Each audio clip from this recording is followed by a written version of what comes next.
Robert E. Cornegy Jr., Councilman for the 36th Council District representing Bedford-Stuyvesant and Crown Heights. And I am doing this for the Going Natural Video Diaries. So ironically enough, men face two challenges. Either we bald or we go gray. So I think since the beginning of time, age has represented some type of virility for men. It just became sexy to be a bald head in the last probably 20 years. But prior to that, some form of masculinity or virility was certainly wrapped up in hair. And I don't think I'm any different from feeling that way. So I'm proud to have a full head of hair, even though I got this gray patch beginning. But I think that hair is extremely important to me.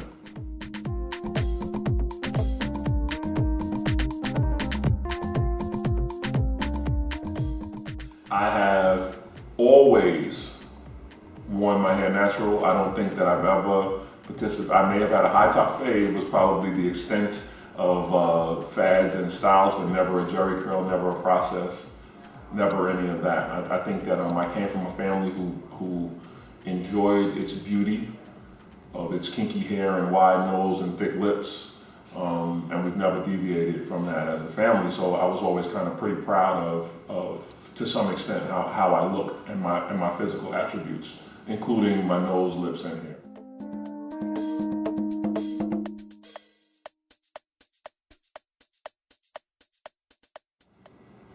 I think that hair can clearly help. So there's a saying that says that you only have 7 seconds to make a first impression, which says to me that most of our communications to the world are nonverbal, right? So it's, before you ever get to utter a word, people judge you by how you look, your mannerisms, what you wear. So hair characteristically has made statements without making a statement. I think for me, my hair makes a statement about my commitment to my culture. I think it makes a statement about style, because this is somewhat a stylish way of accepting natural hair. There was not a need initially when locking your hair for a stylist to be part of that, but in my repertoire I do incorporate a stylist. It gives me a sense, an opportunity to, in a world of kind of similarities, to really stand out and to embrace my culture. So my hair is pretty important to me. I think that I send several messages. I send a message of, because I may dress conservatively and I'm always in a suit when doing the people's business, it still allows me some freedom and latitude, even in the context of doing the people's business, to have some originality, and I think that's important for me.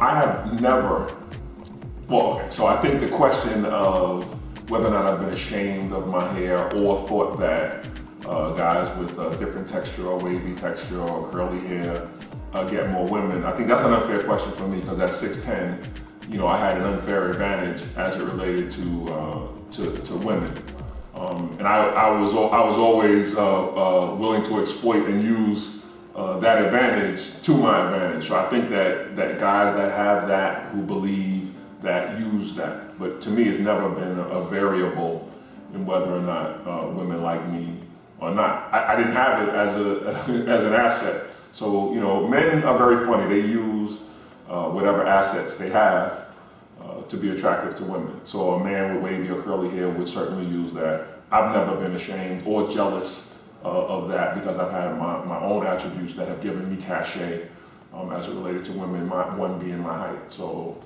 for me, that's probably a no, that doesn't have anything, no bearing on the way I see it. But I know that there are some guys. I have a friend who has I guess a very attractive grade of hair. It's very wavy, and he's in his 40s and he has it all. And he's always talking about his hair and how it is a magnet for women.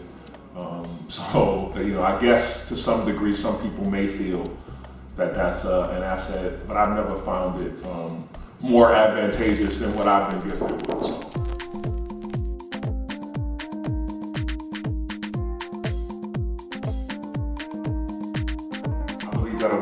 hair is important because it says something about how she feels about herself. Now, this may be unfair, but if I'm looking, or if I feel like I'm going to be attracted to somebody, it certainly would be somebody who has natural hair. I believe that there's a statement about esteem that's present when you don't mask it by, as literal as I can be is, if there's a woman who says that she loves her culture, she appreciates where she comes from, but she's got blonde weave, then that's contradictory. Or, so you don't have to love your people and wear natural hair.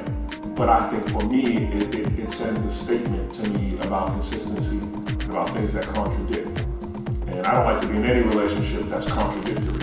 So if you love your culture, then I feel like, the outward expressions of that sometimes may be how you wear your hair.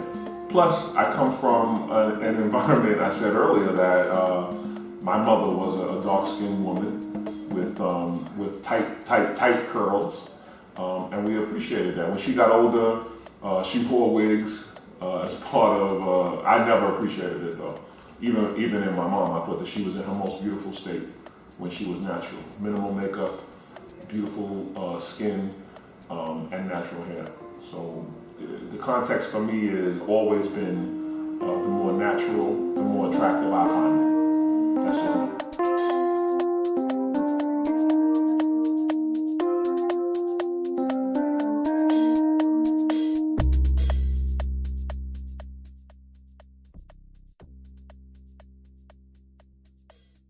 I know that some women believe stereotypically that men don't like natural hair. I believe that that's a fallacy. I believe that we've been bombarded with media images of hair blowing in the wind and running your fingers through people's hair as being the only expression of intimacy.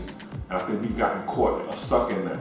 If you're watching a media that has a propensity for pushing a certain culture, then that's what you'll see.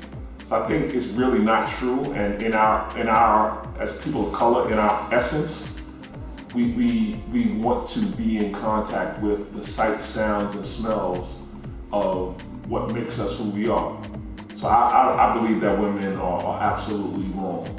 And I believe if you're coming across men who have that as a priority, unnatural hair or weaves or those kinds of things, then there may be some issues deep down inside with those men. But I think people who are conscious and love themselves and their culture find ways to express that in the context of what's societally accepted, but still do things naturally. So I think those women that believe that men don't like women who